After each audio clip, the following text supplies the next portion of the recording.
하나님의 말씀은 디모데후서 3장 1절에서 5절까지의 말씀입니다. 한 절씩 교독할까요? 제가 먼저 3장 1절 읽을게요. 그대는 이것을 알아두십시오. 말세에 어려운 때가 올 것입니다.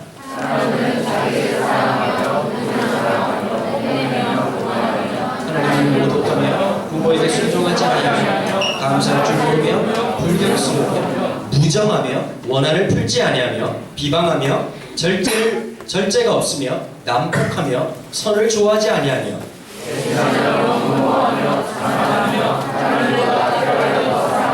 함께 읽겠습니다. 겉으로는 경건하게 보이나 경건함의 능력은 부인할 것입니다. 그대는 이런 사람들을 멀리 하십시오. 네, 제가 한 구절만 오늘 여기 안 나올 건데 한 구절 더 읽어드릴게요. 4장 7절 8절 말씀입니다. 사도 바울이 이렇게 얘기합니다. 디모데에게 나는 선한 싸움을 다 싸우고 달려갈 길을 마치고 믿음을 지켰습니다. 이제는 나를 위하여 의의 면류관이 마련되어 있으므로 의로운 재판장이신 주님께서 그날에 그것을 나에게 주실 것이며 나에게만이 아니라 주님께서 나타나시기를 사모하는 모든 사람에게도 주실 것입니다. 아멘. 디모데 전서와 후서를 특징 짓는 말이 한마디가 있다면 전 이렇게 생각합니다. 선한 싸움을 싸우라. 우리가 지난주에 말씀을 나눈 것처럼요, 디모데전서에서 사도 바울이 디모데를 통해서 이런 얘기를 하죠. 믿음에 너 하나님의 사람아 믿음의 선한 싸움을 싸워라. 우리가 싸워야 될 싸움이 분명히 있다. 이렇게 말씀을 드렸습니다. 그런데 오늘 3장 1절에도요 그런 내용들이 쭉 나오면서 3장 1절의 내용이 이렇게 살아가야 될 이유가 뭐냐면 4장에 기록되고 있는 것처럼 우리가 믿음의 선한 싸움을 싸워야 되기 때문이다. 이렇게 사도 바울은 또 한 번 더 강조를 하고 있습니다. 여러분, 이 3장에 보면요, 이 우리의 모습들이 그대로 적나라하게 어떻게 2000년 전에 우리를 알고 쓴 것처럼 이렇게 보입니다. 한번 2절을 보십시오. 사람들은 자기를 자랑하며 자뻑이죠. 돈을 자랑하며 환장을 하죠. 교만하며 싸가지가 없지요. 하나님을 모독하며 교회 왔으나 전혀 그리스도인답지 않지요. 부모에게 순종하지 않으면 돈만 요구하지요. 감사하기는커녕 이거 진짜 싸가지가 없어도 이렇게 없을 수가 있나 이런 생각이 듭니다. 불경스러우며 우리가 하는 행동 하나하나가 보면 진짜 하나님이 살아계신 것을 믿고 있나 싶을 정도입니다. 무정하며 더럽게 정이 없어요. 여러분, 좀 우리 교회 좀 많이 고쳐야 될 부분들이 좀 정이 좀 있었으면 좋겠어요. 여러분, 제가 그래요. 제가 우리 교회 9년째 지금 있는데요, 여러분, 보통 교회에서요 3년만 사역을 해도 어떤 마음이 드냐면 참 정이 들어가지고 막 그런 마음이 들어야 되는데 우리 교회 좀 정을 어디다 둬야 될지 잘 모르겠어요. 중심상가에다 둬야 될지 원광대병원에 갖다 줘야 될지 잘 모르겠어요. 참 무정한 우리의 모습이 이건 제 문제이기도 해요. 원한을 풀지 않으면 한 번 삐치면 끝까지 가는 거다. 중학교 1학년 때 한번 삐치면 고3 때 주님 오시는 그날까지 무정해가지고 절대 풀지를 않는 거죠. 비강하며 얼마나 이빨을 깝니까 우리가. 절제가 없으면 지 마음대로 가는 거죠. 엄마 아빠 없고 게임하라 그러면 주님 오시는 거죠. 그냥 계속 그냥 로그인 상태에서 영원히 가는 겁니다.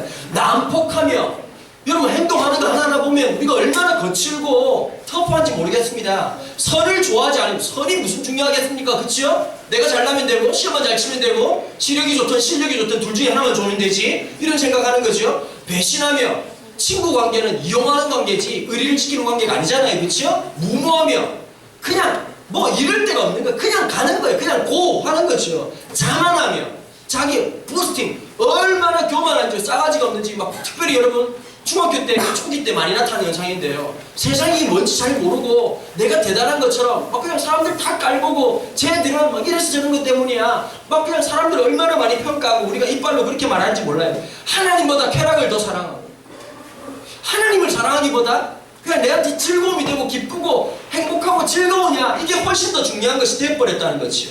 이런 사람들의 특징이 뭐냐, 겉으로는 거기다가 우리는, 여러분 보세요, 예수님을 잘 모르는 사람들은 괜찮아요. 그 예수님을 모르니까요. 근데 우리가 더 큰 문제라니까요. 세상에서 제일 큰 문제가 누구냐면 교회 다니고 있는 사람들이, 저하고 여러분들이. 왜 그러냐면 속으로는 완전 썩어 있는데 겉으로는 어떤 사람들이냐니까 경건의 모양을 완벽하게 갖추고 있는 거예요. 완전 듀랄유민 합금으로 코팅을 해가지고 겉으로는 이게 너무 멋진 거예요. 교회 다니는 사람, 우리 알잖아요. 교회에서 다니면 어떻게 해야 되는지 다 알잖아요. 그렇죠? 어떻게 하면 착한지 알잖아요. 어른들 보면 집사님 안녕하세요. 그럼 사람들이 말하는 거, 아유 착하네. 착하긴 뭘 착해, 더럽게 못됐는데. 겉으로는 뻔질이한데 중요한 게 뭐냐? 경건의 능력, 진짜 그렇게 살아갈 삶의 힘과 능력이 도무지 없는 사람이다. 사도 바울이 뭐라고 말하냐니까, 그런 사람들이 교회 안에 너무 많으니까 그런 사람들에게서 돌아서라. 잘못됐다는 것을 알고 돌아서라는 건, 이거 그 사람들 무시하라는 말이 아니라 뭘까요? 네가 그렇게 되지 않도록 조심하라는 거예요. 여러분 10대 때 제일 위험한 게 뭔지 아세요? 너무 쉽게 여러분 영향력을 받는다. 여러분 저는요, 제가 좀 그래요. 저는 어떤 사람을 만나냐에 따라서 제가 생각이나 행동이 다 바뀌어요. 그래서 저한테 제일 중요한 게 뭔지 아세요? 다른 어떤 것보다 저한테 하나님께서 특별히 임해야 될 하나님 복이 있습니다. 만남의 복입니다.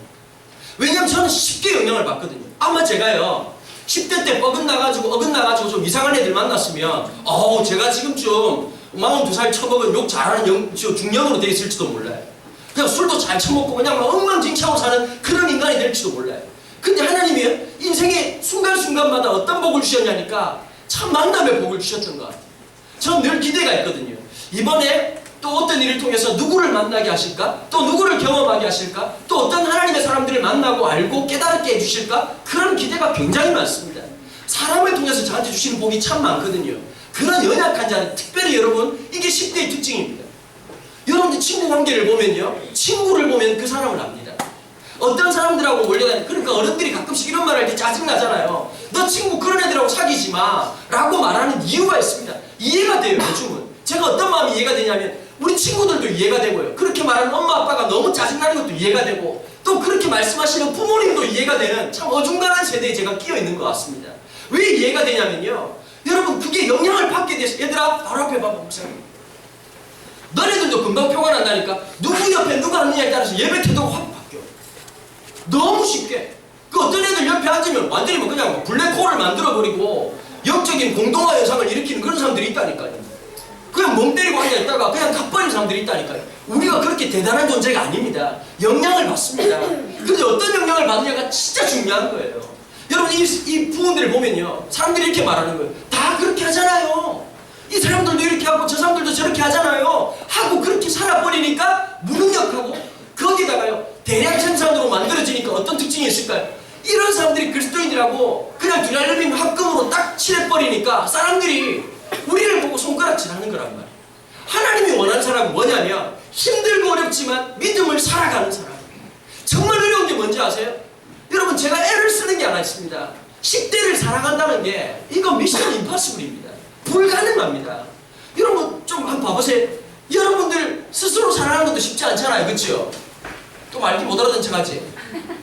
여러분 스스로를 사랑하는 것도 쉽지 않은데, 여러분을 바라보면서 그냥 사랑한다고 말하는 게 그거 안 됩니다. 거의 불가능한데 애를 쓰고 노력을 하는 거예요. 하루는 제가 묵상을 딱 하는데 하나님께서 이 말씀을 갑자기 주시더라고요. 에스겔이라고 구약성경에 보면 선지자가 한 명 나옵니다. 이 에스겔 37장에 보면 참 놀라운 장이 나오는데요, 에스겔을 하나님께서 성령께서 감동하셔가지고 어디를 이끌고 가십니다. 야, 우리 하나님은 있잖아, 참 멋져. 교실에서만 말씀하시고 받았어라, 똑바로 들어라, 하나님 말씀 이렇게 하신 하나님이 아니야. 완전히 체험학습에 선두주자로 역사하신 분이 우리 하나님이시라니까. 못 깨달으니까 또 요한을 막 이끌고 가시기도 하고, 요한계시록에 보면 에스겔을 막 끌고 가는 거야. 하나님 어디 갑니까 어디 갑니까 그러니까 막 따라오라는 거야. 너무 놀랍도록 희한한 데를 가는 거야. 에스겔 꼴짝이라는 꼴짝이 그 아무도 안 가는 사람들의 시신을 그냥 방치하는 그런 데로 갔더니요, 온 천지에 해골들이 막 뒹굴고 있는 거예요. 근데 봤어. 막 너무 무서우니까. 얘들아 그런 게 있다. 처음에는 놀라는 데 있잖아. 자주 보면 별로 안 놀란다. 이 목사라는 직업이 그렇습니다. 어떠냐면요, 요즘은 그런 일이 잘 없는데요, 제가 전도사 할 때 주로 어떤 일이 있었냐면 장례식을 하잖아요. 장례식을 하면 이 서울 쪽은 좀 다른데 이 경상도 쪽이랑 이쪽에 가면요, 전도사가 하고 목사님이 딱 오면 관을 열어요. 참 여러분 이 시신을 본다는 게 처음엔 되게 놀라거든요. 어색해요. 그리고 얼굴 색깔이 다 다릅니다. 병이 있어서 돌아가신 분들 하여튼 청청한 색깔이 막 다양한데, 처음에는 되게 놀라고 꿈에도 나타납니다. 그런데 여러분 이걸 한 2년 3년 하고 나면요, 아무렇지도 않고, 심지어 제가 이런 말까지 합니다. 돌아가신 분 얼굴이 너무 아름다우세요, 이런 말까지 나오더라고요. 색깔이 굉장히 아름다우신데요, 편안하게 돌아가셨는데. 여러분 많이 보면 별로 안 놀랍니다. 에스겔 37장에 보면 에스겔이요, 딱 보고 있다가 이렇게 하는 거야. 나중에 막 무섭겠죠. 여러분 해골을 본다는 게 쉬워요? 뼈가 아름답습니다. 이렇게 하면서 막 긁으면 딱 사이즈가 맞겠는데 그렇게 말할 사람이 누가 있겠습니까? 처음엔 놀라는데 성경에 보면 집중하면서 보면서 이런 표현이 나옵니다. 뼈가 많이 말랐더라. 그러니까 에스겔이 보다가 뭐까지 본 거예요? 무섭다고 하다가 보기 시작하니까 깊이 보인 거죠. 어떤 뼈의 상태예요? 완전히 드라이해진 거예요. 그럼 여러분 이게 죽은 지가 얼마 안 됐다는 뜻입니까? 오래됐다는 뜻입니까? 오래됐다는 겁니다. 근데 하나님이 너무 황망한 퀴즈를 말도 안 되는 퀴즈를 내는 거예요. 에스겔아, 네가 지금 마른 뼈를 보느냐? 예, 잘 보고 있습니다. 너무 많이 봤습니다, 주님. 뭐 이딴 식으로 역사하십니까? 한두 개만 보여주시는데 이렇게 많이까지 보여주시기에는 참 부담스럽네요. 그랬더니 하나님이 이렇게 묻는 거예요. 이 뼈가 능히 살겠느냐? 마른 뼈가 살아가지고 뭐 하겠습니까? 그치요? 그런데 에스겔이 답변할 때 애매할 때 참 에스겔이 지혜로운 사람이에요. 아이고 하나님이 어떻게 삽니까? 이렇게 하지 않고 에스겔 같이 똑똑한 사람들이 이렇게 답변했습니다. 하나님이 아십니다. 그 말은 무슨 말일까요? 난 모른다 이 뜻이죠. 하나님이 아십니다. 참 지혜로워요 에스겔이. 그렇게 하니까 하나님이 보여주시는 거예요. 네가 이렇게 말을 해라. 마른 뼈를 향해서 선포해라. 그리고 다 가르쳐 주세요. 그리고 그 말을 듣고 에스겔이 그 뼈를 향해서 말을 하기 시작하니까 뼈들끼리 들어붙기 시작합니다. 마른 뼈가. 그러고 있다가 좀 있다가 신경 조직이 막 덮이고요. 근육이 생기고 살이 덮이고 그 다음엔 뭐가 되냐니까 여호와의 군대가 됐다. 이 장면이 나옵니다. 저는 어떤 생각이 드냐니까 여러분들을 볼 때 우리 10대들을 볼 때 하나님 앞에서 하나님이 저에게 늘 질문하는 것 같아요. 산울청소년교회 아이들을 네가 보느냐? 잘 보고 있습니다. 상태가 어떠냐? 완전 그대로입니다. 마른 뼈 그 자체입니다. 능히 살겠느냐? 글쎄요. 하나님이 끊임없이 도전하는 것 같아요. 능히 살겠느냐? 하나님이 아십니다. 이 고백을 하고 나오면서 또 한 번 더 선포하는 거예요. 제가 매 주일마다 이 고백을 합니다. 마른 뼈 같은 우리를 향해서 말씀하시는 그 하나님, 그 마른 뼈에는 저도 포함되어 있습니다. 우리 모두가 괜찮은 사람이라고 착각하면 안 됩니다. 우리는 마른 뼈들입니다. 근데 우리가 도전하시는 거예요. 내 삶에 여러분 스스로가 내 부분에 있어서 말라버린 부분들 없습니까? 오늘 말씀을 보면서 이 말라버린 공통된 특징을 이렇게 말하고 있지 않습니까? 자기를 사랑하고 돈을 사랑하고 뽐내고 교만하고 하나님 모독하고 부모에게 순종하지 않고 감사할 줄 모르고 불경스럽고 무정하고 원한을 풀지 않고 비방하고 절제하지 않고 난폭하고 선을 좋아하지 않고 배신하고 무모하고 자만하고 하나님보다 쾌락을 더 사랑하는 말라버려 있는 우리의 모습을 보지 않냐? 저는 이 말씀 앞에서 감히 여러분들에게 이렇게 살면 안 된다라고 말하지 못하는 부족한 사람입니다. 왜냐하면 여기 하나하나 내용들이 사실 제 모습 단면 같기 때문에 하나님 앞에서 참 너무너무 죄송한 마음들이 많습니다. 여러분 그렇지 않습니까? 오늘 말씀을 지나가면서 좀 우리가 스캔을 해가야 됩니다. 우리의 모습 속에서 어디가 정확하게 문제가 있는지 마치 MRI를 하듯이 CT를 찍듯이 우리 머리부터 발끝까지 단층 촬영을 해가지고 우리는 겉으로는 모르지만 내 뼈의 상태가 어떻고 근육의 상태가 어떻고 지금 혈관이 어떻는지를 내밀하게 한번 살펴봐야 될 필요가 있다는 것입니다. 하나님은 그걸 본다는 거예요. 겉으로는 멀쩡하지만 사실은 우리는 썩어 있는 사람인지 모릅니다. 겉으로는 괜찮은 척하지만 우리의 내면 안에는 다 무너져 있는 거예요. 여러분 고등학교 3학년이 돼서 시험 기간이 되고 또 이제 고3이 되고 지금 막 슬럼프가 오고 이제 습기가 올해 큰일 났어 우리 고3들. 얘들아 지금 아열대 기후가 차가지고 5월달 날씨가 이딴 식으로 하면 안 돼. 벌써 습해가지고 제가요 자켓을 못 입어요. 지난주에 제가 온 옷이 양말까지 다 젖었어요. 그럼 옷을 제가 제 방에 가보면 옷이 2벌 3벌 걸려있는 이유가요 아니한테 안 들키려고 그런 것도 있지만 더 중요한 건 옷 좀 갈아입으려고 늘 제가 해놔요. 땀이 나가지고 견디지를 못해요. 그러면서 이게 벌써 이렇게 더위가 시작됐구나. 여러분 습도가 올라오면 집중력이 급도로 떨어집니다. 갑자기 몸이 물먹어버리면요 움직이지 왜 아주 피곤해집니다. 드디어 이제 이게 너무 빨리 아열대의 기후가 시작돼가지고 짜증만 나고 지금 제일 조심할 게 입만 열면 내가 뭘 말하는지 살펴봐야 됩니다. 요즘 내 느낌과 내 감정이 어떤지를 잘 살펴봐야 되는 거예요. 짜증만 나고 막 화만 나고 그럼 사실은 문제는 뭐냐면 나는 괜찮고 다른 게 짜증나는 게 아니라 내 안에 짜증날 요소들이 너무 많다는 거예요.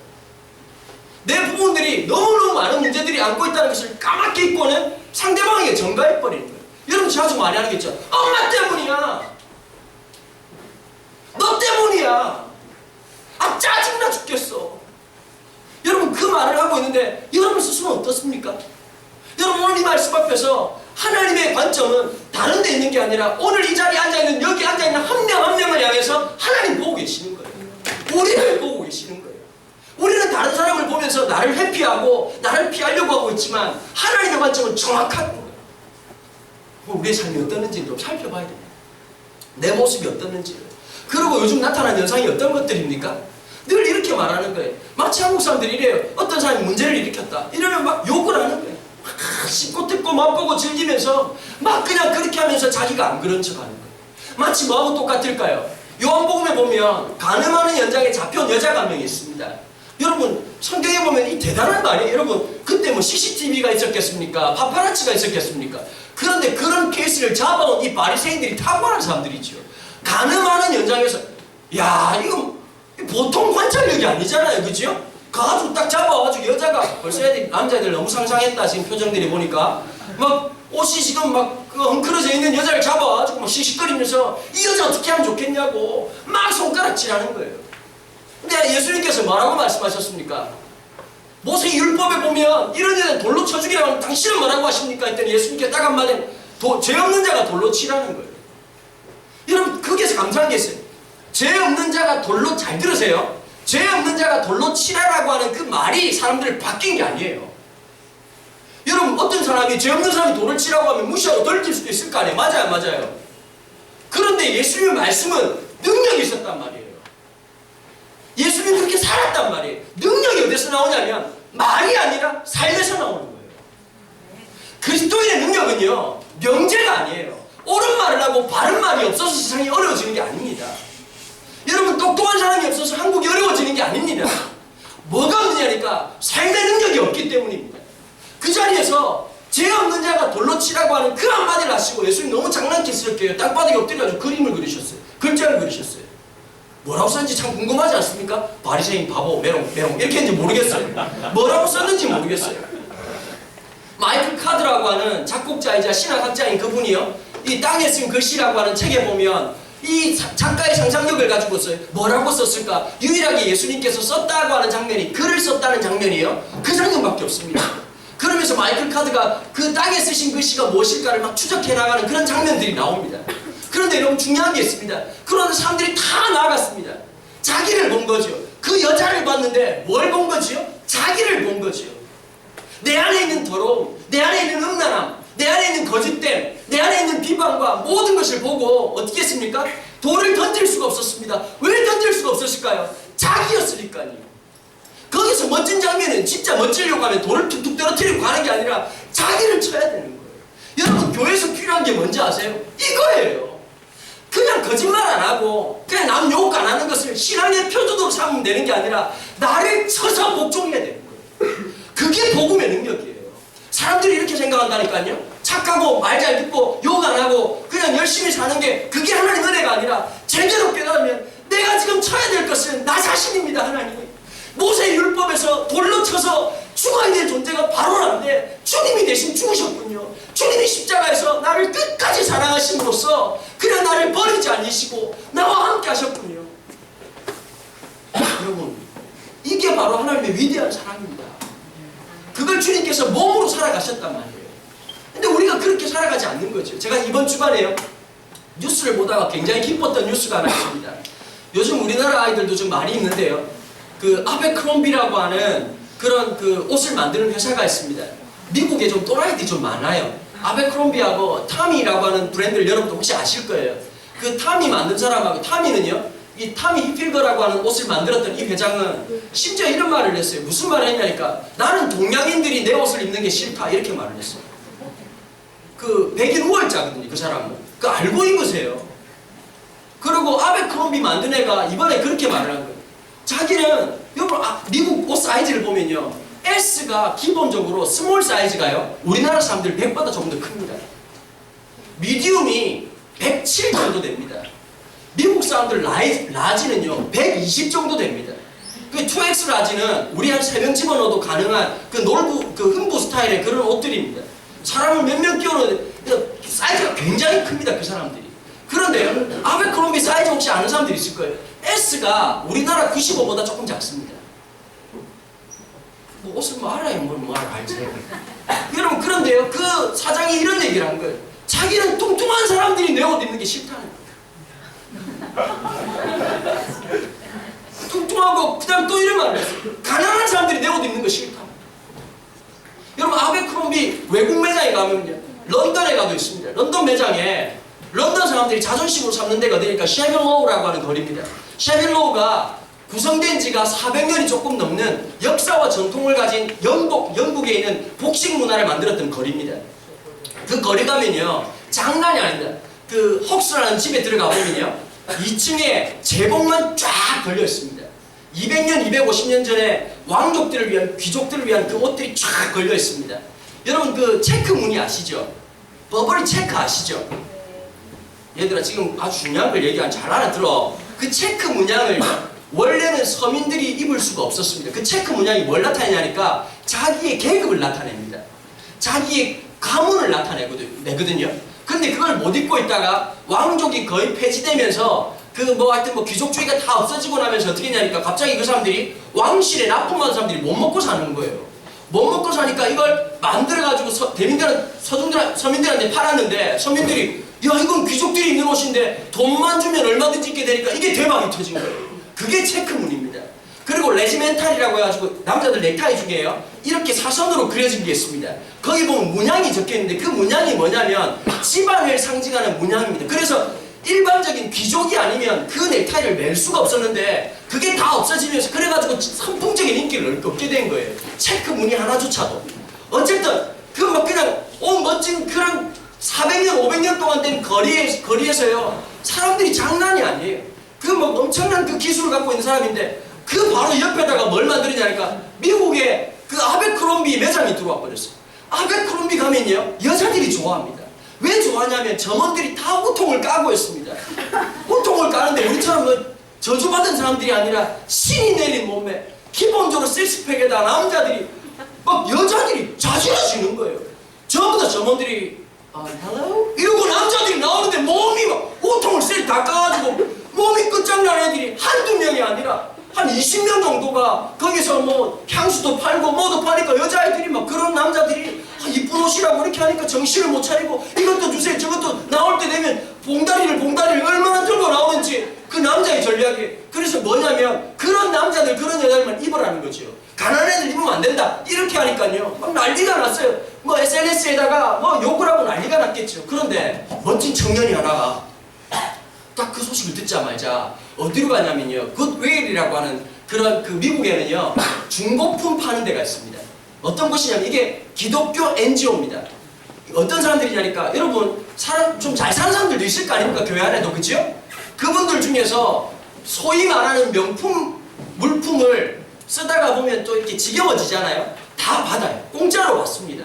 공짜로 받아가지고 그것을 팔아가지고 제3세계에 옷을 입힌다든지 음식을 이렇게 준다든지 이런 일을 하는 게 굿윌이라고 하는 게 있는데 제가 알고 있기로 아마 우리나라에도 내년이나 내후년에 들어온다고 알고 있습니다. 그런데 굿윌에 가가지고 아베크롬비 옷만 산 거예요. 쭉 사가지고 어떻게 했냐니까 홈레스들을 나눠준 거예요. 자고 있는 사람 필요 없다는데 막 정신 안 차리면서 막 입으라면서 막 사이즈가 안 맞다 무조건 넣어라 이러면서 막 다 나눠준 거예요.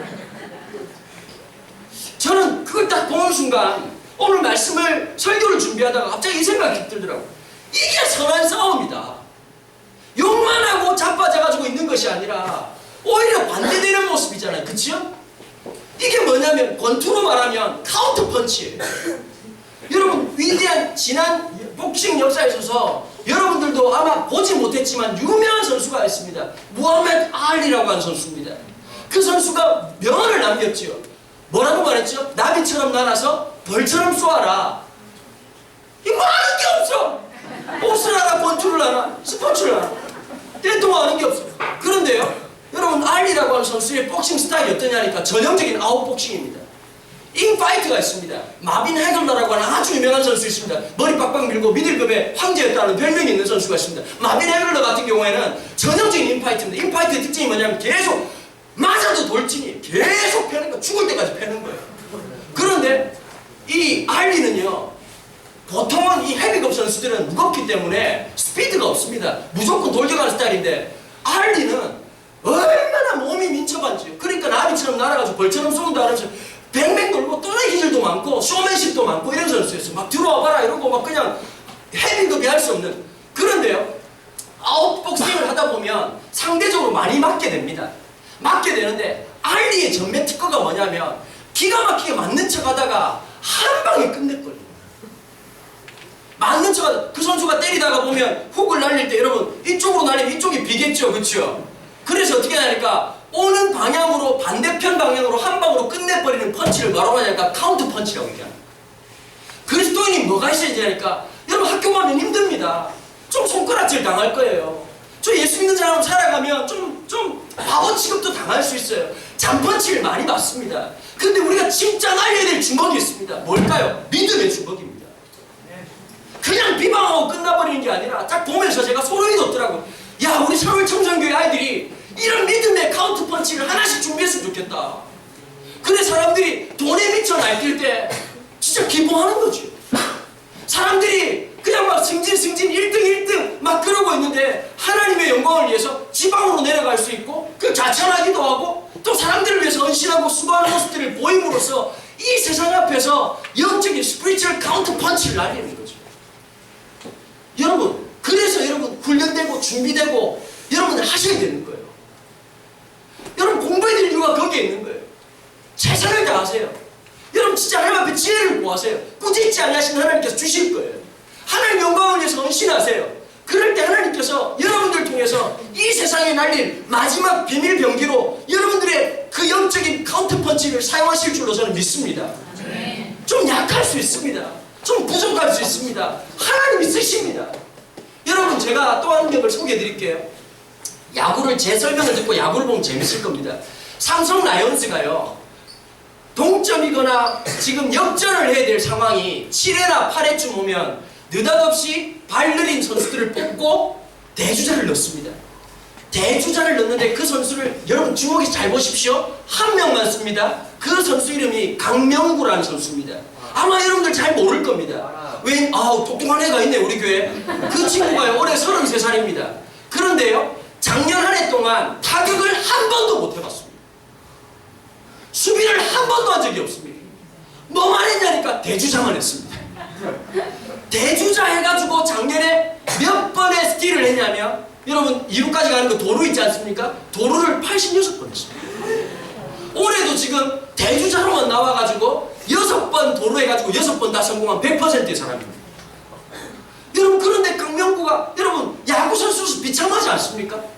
좀 다자로 나와야 되지 않나요? 수비를 잘하거나 그래야 되지 않나요? 그런데 유일하게 이 선수는 뭘 하는 사람이냐니까 대주자입니다. 근데 지난번에 4월달에 기가 막힌 장면이 나왔죠. 홈스틸을 했습니다. 이 말을 알아들어야 되는데 뭐 아니 너네들? 여러분 야구 선수가 투수가요 공을 던질 때 스피드가 1초가 채 걸리지 않습니다. 근데 뭐가 중요하냐니까 여러분 주자가 나왔을 때는요 사람이 와인드업을 하지 않습니다. 와인드업은 뭐냐면 주자가 없을 때 온 팔을 이렇게 던지잖아요. 주자가 있으면 그 시간이면요 도루를 하기 때문에 어떻게 하냐니까 자세를 줄입니다. 굉장히 간단하게 던집니다. 그러니까 속도가 더 느는데 강명구가 탁월한 게 뭐냐면 투수의 마음과 투수의 리듬을 기가 막히게 읽는 거예요. 홈스틸은 거의 불가능한데 성공했습니다. 제가 드리고 싶은 말씀은 이겁니다. 하나님 나라에 강명구 같은 사람도 필요하다는 거예요. 좀 여러분 처음부터 홈런 타자 이대호만 좋아하지 말고 유현진만 좋아할 게 아니라 하나님 나라에는 카운트 펀치를 기가 막히게 이용하는 게 있습니다. 그래서요 투수들이 말할 때 그런 거예요. 강명구만 넣으면 미쳐버릴 것 같다는 거예요. 아예 그냥 도루하게 냅둔다는 거예요. 심지어 그 선수가 1루에 나와가지고요 그냥 2루 도루하고 3루 도루하고 하는 게 허다합니다. 그냥 사람이 포기하는 거예요. 쟤는 밥만 먹고 뛰기만 하나 이 생각이 들 정도예요. 그러나 중요한 게 있지요. 하나님 나라의 허점을, 그래서 강명구가 이런 얘기를 하더라고요. 자기는 처음에는 굉장히 비참했다는 거예요. 그런데 나중에 보니까 내가 이걸 하기 때문에 이렇게 후보로 안 빠지고 주전에 등록한다는 거예요. 여러분 주전에 28명 안에 로스터 안에 든다는 게 쉽지가 않습니다. 투수들은 조금만 잘못 던지면요 바로 밑으로 내려가야 돼요. 그런데 이 선수만큼은 꼭 필요한 거예요. 왜 필요할까요? 위기 상황에서 발로 살릴 수 있는 유일한 선수. 뛰었다 그러면 여러분 감독으로서는 작전이 무궁무진한 거예요. 히트 앤 런, 치고 난 다음에 달릴 수도 있고요. 런 앤 히트가 있고요. 그거 사람들이 잘 모르니까 그거나 저거나 뛰는 건 맨 마찬가지고 맞춘 건 똑같잖아. 그러니까 야구를 모르지. 그 다음에 그리고 상황을 보고 본인이 알아서 도로할 때도 있고요. 별의별 상황들을 다 맞출 수가 있는 거예요. 어느 때가 제일 복잡하냐니까 원아웃에 주자 1, 3루가 있을 때 무궁무진한 작전을 할 수가 있어요. 더블 스틸을 할 수도 있고요. 여러 가지를 할 수가 있는, 제가 드리고 싶은 말씀은 이거예요. 하나님 나라의 여러분들의 부르심은 절대로 후회가 없다는 거예요. 하나님이 여러분들 한 명 한 명을 통해서 이루실 영광이 있다는 거예요. 왜 그럴까요? 우리를 하나님의 백성 삼으시고 하나님의 존귀한 자로 삼으신 그 하나님이 우리를 포기하지 않고 붙잡아 주신다는 거예요. 사도 바울이 얘기를 합니다. 나는 선한 싸움을 싸웠다. 그리고 달려갈 길을 다 마쳤다. 마지막까지 내가 한 것이다. 실패하고 좀 넘어졌지만 나는 믿음을 지켰다. 여러분 이것을 시편 기자는 이렇게 말하는 거예요. 따라해 봅시다. 7번 넘어져도 7번 넘어져도 8번째 일어나는 것이 믿음이다. 여러분 넘어진다니까요. 넘어지고 더 위대한 게 뭘까요? 또 일어나는 거예요. 자빠지면 일어난다. 그럼 이러는 거예요. 그럼 8번만 일어나면 됩니까? 이런 멍청한 친구들이 있어요. 8번 넘어지고 난 다음에 9번째 일어나는 위대한 하나님의 사람이 되기를 축복합니다. 얘들아, 성경의 역사는 끝나버린 역사가 아니야. 오늘도 우리의 삶을 통해서 이루시는 역사, 진행되고 있는 역사, 그리고 함께하는 역사가 하나님 말씀의 역사예요. 믿음의 선한 싸움은 버티는 거야. 7번 넘어지고 이런 거 있잖아요. 쟤를 보면서 이런 거야. 쟤가 왜 저렇지? 참 이상한 아이네. 왜 나한테 자꾸 이럴까? 왜 나한테 어려움을 줄까? 이렇게만 생각하지 말고 한번 뛰어넘어 보는 거예요. 그래, 끝까지 사랑한다. 두고 봐봐. 내가 사랑하나? 이런 믿음의 도전장을 좀 내밀고 버텨봐야 돼요. 그렇다고 나면 어떻게 되는지 아세요? 여러분들이 잘하는 거예요. 여러분들이 잘하기 시작합니다. 여러분들이 성숙하기 시작합니다. 하나님의 비밀병기인 여러분들이 쑥쑥쑥쑥 자라기 시작합니다. 그러면서 하나님은 어떻게 일할까요? 이 땅에서 선한 싸움을 위해서 싸우고 일할 하나님의 비밀병기들이 여기저기서 일어날 때 에스겔이 봤던 환상처럼 많은 뼈들이 착착착 연결돼가지고 하나님의 군대가 돼요. 아멘? 얘들아 하루아침에 되는 게 아니에요. 수련회 한번 갔다 오고 되는 게 아니에요. 여기서 믿음의 싸우기 위해서 제가 꼭 도전하는 게 있습니다. 여러분 박이 터져도 말씀 묵상하십시오. 가끔씩 그런 말 하더라고요. 목사님 시간이 없어요. 얘들아 진짜 시간 없니? 진짜 시간이 없니? 물론 내가 조용기 목사님을 좋아하는 건 아니지만 조용기 목사님을 만났던 랄프 윈터가 이런 얘기를 했어요. 랄프 윈터라고 아주 유명한 신학자입니다. 그 사람 진짜 바쁜 사람인데 우리나라에 와가지고 더 바쁜 조용기 목사님 만나는 거예요. 만나가지고 이렇게 저렇게 하다가 조용기 목사님 이렇게 얘기하더래요. 오늘 너무 바쁘니까 우리 기도 1시간만 하자고 이러더래요. 말귀를 못 알아듣는 랄프 윈터가 날 잡아서 1시간도 기도 못하는 양반인데 조용기 목사님 그렇게 오늘 너무 바쁘니까 1시간만 기도하자. 그래서 이렇게 말하더라고요. 조용기 목사님의 놀라운 하나님 쓰신 것 중에 하나는 하나님의 얼굴을 구하는 그 태도. 기도를 얼마나 오래 했다가 아니라 하나님을 바라보는 태도를 통해서 하나님의 위대하심이 뭔지를 드러냈다는 거예요. 여러분 조용기 목사님이요 공고 출신이에요. 물론 부산 공고라고 해가지고 아주 유명한 학교 출신입니다. 그리고 그분은요 정확하게 말하면 언양이라고 하는 동네에서 태어나신 분, 경상도 사람입니다. 그리고 어릴 때부터 너무너무 가난해가지고 폐병을 앓아가지고 오늘 중리 내일 중리 하다가 그분이 기적같이 주님을 알게 됐어요. 주님을 알게 되고 난 다음에 선교사님 집에서 그냥 하우스보이, 그 집에서 심부름 해주고 청소해주는 일로 시작했어요. 그래서 그분이 영어를 잘하는 거예요. 영어를 뭐 잘한다기보다는 아주 클리어하게 영어를 하시죠. 참 놀라운 게 있습니다. 그분이 영어하면 우리도 알아듣는 그런 기적과 이적이 있습니다. 그런데요 그분을 통해서 하나님이 이루신 일들이 대단해요. 비전이 대단한 게 1970년도에 서대문에서 있던 그 교회가 여의도로 옮겨오면서요 여의도가 허벌판이었습니다. 아무도 안 들어가려고 했는데 누가 꼬셨냐니까 박정희 대통령이 꼬셨대요. 아무도 여의도 개발을 하려고 하는데 아무도 안 들어가려고 하니까 그 조영기 목사님 보고 땅을 거의 거저주다시피 들어가. 거기서 비전을 꿈꾸고 1970년대 교회를 지으면서 뭘 만들었냐니까 교회 안에 체육관을 만든 사람이에요. 그러니까 여러분 우리 지금 이제사 교회들 막 체육관 안에 뭐 만들고 이러고 뭐 풀장도 만들고 그러는데요. 30년을 앞서가신 분이 그 양반이에요. 중요한 게 뭐냐면 전 이런 생각이 들어요. 하나님의 역사를 통해서 너무 부족하고 연약하지만 하나님 앞에 쓰임받기로 했을 때 여러분 그분이 비판받을 것이 많이 있음에도 불구하고 하나님이 쓰시고 하나님이 기억하신 부분이 있다는 거예요. 여러분 하나님의 비밀 병기는 모릅니다. 여러분들조차 모릅니다. 오늘 얼굴 표정이 보니까 진짜 모르는 표정이네요. 여러분 여러분들을 통해서 이루실 하나님의 영광을 여러분들이 좀 느꼈으면 좋겠습니다. 여러분들을 통해서 하나님께서 역사하신 걸 봐야 그래 좀 소름이 돋아야 돼. 공부를 하다가도 야 하나님 내 공부를 쓰실 거예요. 하나님이 역사하실 거예요. 좀 깨달았으면 좋겠어요. 전 이해가 돼요. 여러분들이 왜 그런지 이해가 돼요. 저도 그랬으니까요. 가끔씩 사람들이 그런 얘기를 했어요. 은도는 하나님 위대하게 쓰실 거야. 속으로 참 요즘 취미생활이 그런 건가 보지 하나님이? 이런 마음이 들었었어요. 그런데요 지나 보니까 그 말이 얼마나 진실인지를 알게 됐어요. 얼마나 위대한 말인지 알게 됐어요. 제가 가끔씩요 우리 딸을 볼 때마다 그런 마음이 많거든요. 솔직히요 딸이 너무 좋아요. 요즘 보면 볼수록 좋아요. 그 말하는 것도 너무 이쁘고 행동하는 것도 너무 이쁘고 그 뭐 잠자는 건 더 이쁘고 하여튼 그래요.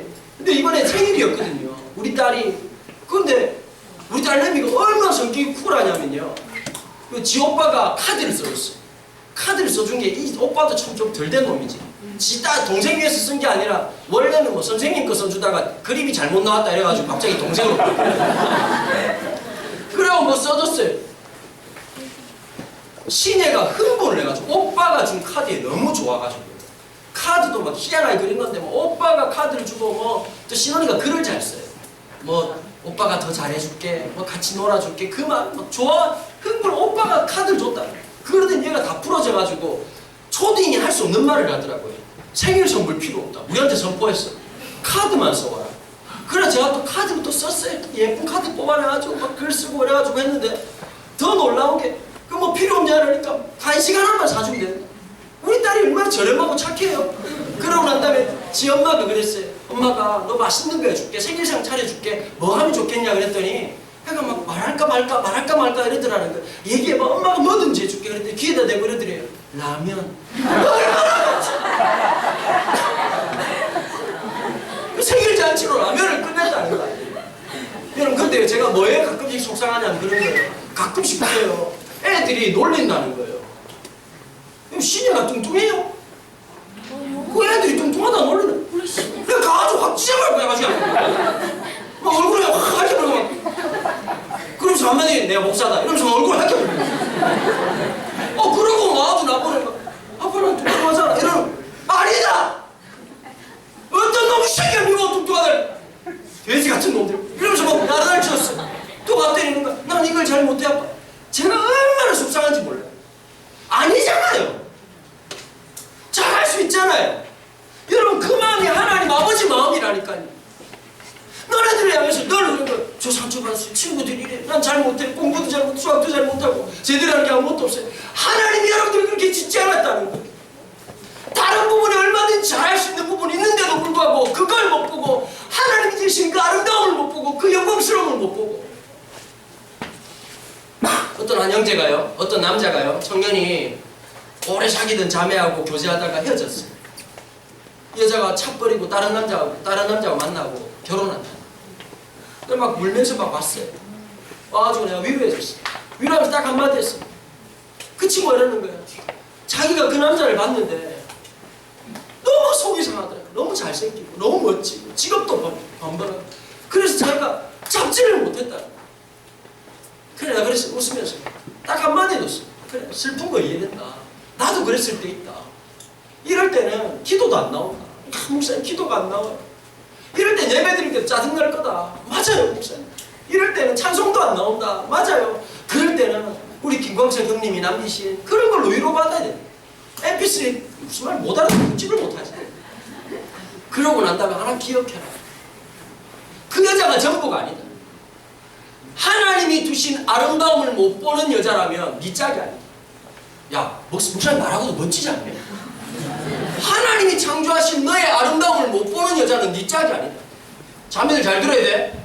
뭐 나는 뚱뚱해, 나는 안 이뻐요. 어쩔 수 없어. 그걸 바꾸려고 하지 마. 원래 타고나기를 좀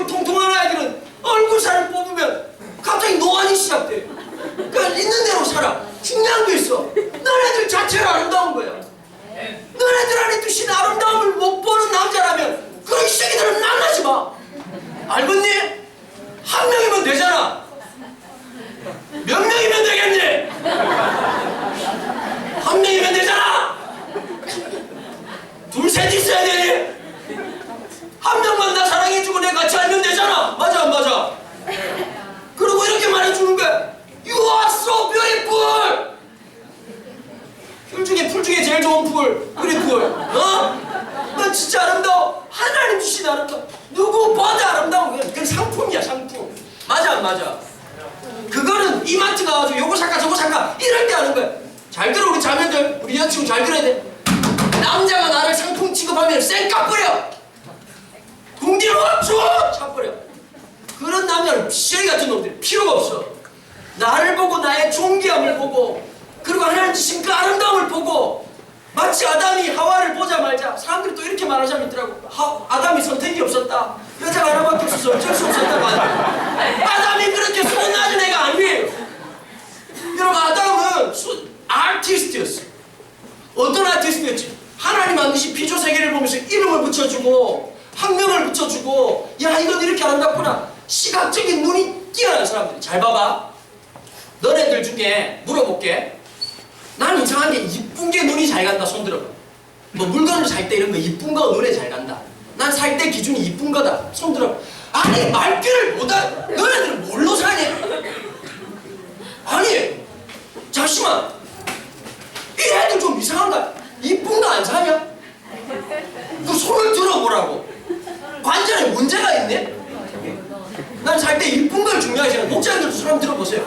나는 때려 죽여도 아무리 튼튼하고 뭐 주님 오시는 날까지 구멍이 안 나. 난 이쁜 게 좋아. 그 필요 없어. 손 내리세요. 이런 사람들의 특징은 뭐냐면 잘 들으세요. 남자를 구하든 여자를 구하든 기준이 분명합니다. 어쩔 수 없어요. 근데 얘들아 중요한 게 몇 가지가 있어. 어쨌든 간에 우리 안에 하나님의 아름다움을 못 보면 그거는 껍데기. 하나님의 영광을 보는 사람, 하나님의 존귀를 보는 사람, 그게 어떤 사람일까요? 선한 싸움을 싸우는 사람의 가장 기본된 자세라. 여러분, 여러분들을 통해서 선한 영향력을 미치게 하실 거예요. 이 땅에 아름다운 일들을 행하실 거예요. 얘들아 무력하지 마. 하나님의 대사들이요. 하나님의 전초기지야. 좀 부족해도 얘들아 좀 쫄지 마. 실수할 수 있다니까. 7번 넘어질 수 있다니까. 넘어진 거 가지고 쫄지 마. 사람들은 넘어졌다고 손가락질할 거야. 하나님 뭘 보신다고? 8번째 일어나는 걸 보고 너 믿음의 사람아 이렇게 말하는 거야. 여러분 지금 어떠세요? 지금 넘어져 계세요? 일어나면 되잖아요. 오늘 이 말씀이 붙잡고요. 신실하신 그 하나님, 내가 범죄하고 넘어지고 실패하고 실수해도 끊임없이 우리를 품어주시는 그 위대하신 하나님의 사랑이 있다는 거 아세요? 사도 바울이 이런 얘기를 합니다. 뭐라고 말합니까? 로마서에서 환난이나 어려움이 오고 적신이나 위협이나 칼이나 어떤 어려움이 오고 고난이 오고 좌절이 오고 상처가 와도 하나님이 나를 향한 그 사랑을 끊을 수 있는 것은 없다. 여러분 아멘 하세요? 이 믿음을 가지세요. 누가 여러분들 보고 바보라고 말하고 가치 없다고 말하고 그게 부모님이 때로 될 때가 있고 그게 때로 선생님이 될 때가 있고 옆에 있는 친구들이 선배들이 동생들이 그렇게 말한다 할지라도 이 말씀 하나 붙잡으세요. 하나님 나를 사랑하신다. 그래서 사도 바울이 뭐라고 말하는지 아세요? I'm not ashamed of the gospel. 나는 복음을 부끄럽게 생각하지 않는다. 왜냐하면 나를 부르신 그 위대하신, 나를 창조하시고 나를 통해서 이루실 그 위대한 역사가 기록된 것이 복음이기 때문에. 여러분 말씀을 정리할게요. 영적인 카운터 펀치를 위해서 지금부터 훈련해야 돼요. 싸워내야 돼요. 오늘 여러분 진단 받으셨어요? 여러분들이 삶을 보면서 이게 아니라고 생각되시죠? 말씀을 향해서 다시 한번 도전합니다. 여러분 무병장수란 말은 없습니다. 여러분 무병하다가 어떻게 되는지 아세요? 꼴까닥하는 겁니다. 급사하는 사람들 특징이 있어요. 아 저는 한 번도 약을 먹어본 적이 없습니다. 난 한 번도 병원에 간 적이 없습니다. 그럼 바로 자빠지십니다. 여러분 요즘은 따라해볼까요? 유병장수. 병이 있는 사람이 오래 갑니다. 왜 그럴까요? 지가 아픈 줄 알거든요. 지가 약한 줄 알거든요. 때 되면 약 처먹고 제가 아침에도 약을 얼마나 먹었는지 먹고 또 먹고 요즘 또 허리 통증이 생겨가지고요. 또 이제 진통제 먹고 버티는 거예요. 그러고 사람들이 참 내가 이 전략을 바꿔야 되나? 사람들이 나를 볼 때마다 목살이 보면 에너지가 넘쳐 보이고 나도 앞으로 아이고 할렐루야 뭐 이렇게 할까 이런 생각이 가끔씩 들어. 너무 나를 그렇게 좋게 보니까. 근데 여러분 이게 제가 병이 많은 사람이에요. 위장장애도 있고요. 또 이제 어떤 분은 뭐 허리 아픈 데도 있고요. 여러 가지가 있습니다. 별의별 게 다 있는데 오히려 약하기 때문에 더 조심하게 되더라고요. 여러분 약하십니까? 여러분 부족하십니까? 주님 의지하십시오. 주님 의지하는 사인으로 받아들이십시오. 그러니까 여러분 우리는 선천적으로 어떨까요? 믿음이 좋을 수밖에 없는 구조를 갖고 있는 복을 받은 거예요. 조금만 아프면 진짜 그저께 너무 허리 아픈데 너무 짜증나더라고. 아파가지고 기도 안 하는데 더 힘든 게 옆에 있는 와이프는 코를 골고 잘 잔다 남편 아파 죽겠는데 그러고 혼자 앉아가지고 찬송을 불렀어. 뭐라고 불렀어? 찬송은 중에 있잖아. 내 몸의 약함을 아시는 주 먹고 칠 질병이 아주 없네. 괴로운 날이라 기쁜 때나 언제나 주만 바라봅니다. 새벽 3시 반에 일어나서 혼자 붕해를 합니다. 오히려 감사하더라고요. 통증이란 게 희한합니다. 있다가도 없고 없다가도 있을 수 있는 게 통증입니다. 그런데 더 감사한 게 그것 때문에 주님 바라보니까 감사하더라고요. 또 한 번 도전하자. 부르심을 향해서 또 한 번 도전하자. 인도야 힘내라. 아프니 진통제 먹으면 된다. 또 한 번 도전하자. 주님의 영광을 위해 나가자. 주님의 영광을 위해 살아가자. 여러분 이 아픈 몸 이끌고요. 지난주에 KTX 8번 탔습니다. 가는 데마다 말씀 전하고 오늘도 제가 또 가가지고 우리나라 한 바퀴 정확하게 돌고 이번 주에 돌아옵니다. 여러분 안 믿는 중학교 아이들 만나고요. 안 믿는 고등학교 아이들 만나러 갑니다. 여러분 기도해 주십시오. 여러분 저를 기억하십시오. 사투리 쓰고 여러분들 볼 때 별 것 없는 저를 쓰시는 하나님의 위대하심을 보지 않습니까? 비결은 안 합니다. 부족합니다. 7번 넘어져도 8번 일어나십시오. 하나님께서 우리의 삶을 이 땅 위에 영적인 카운터 펀치로 쓰실 것입니다. 이 시간 같이 한번 기도합시다. 하나님 내 삶을 영적인 카운터 펀치로 사용해달라고 한번 기도합시다. 무력하지 마십시오. 우리의 삶을 통해서 이루실 하나님의 카운터 펀치. 하나님 제가 이 땅 위에 하나님의 카운터 펀치로 살고 싶습니다. 축복하여 주옵소서. 시간 다시 한 목소리 같이 기도하겠습니다.